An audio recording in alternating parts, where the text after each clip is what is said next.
कि शीशा टूटे बिना ही वो डंडा हवा में तैरता हुआ बाहर आ जाता है।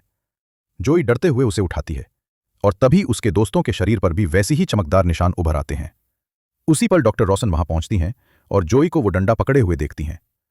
सभी एक दूसरे पर इल्जाम लगाने लगते हैं, इसने उठाया, नहीं इसने।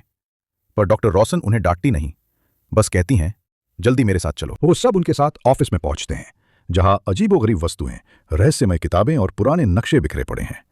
जोई पूछती है, ये सब क्या हो रहा है? डॉक्टर रॉसन जवाब देने से पहले गहरी सोच में डूब जाती हैं।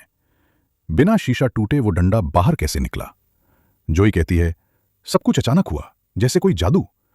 इस पर रॉसन समझाती हैं, वो डंडा ट्री ऑफ नॉलेज से बना है, वही करिश्माई पेड़ जिसने एलिमेंटलिस्ट्स को उनकी शक्तियां दी थीं।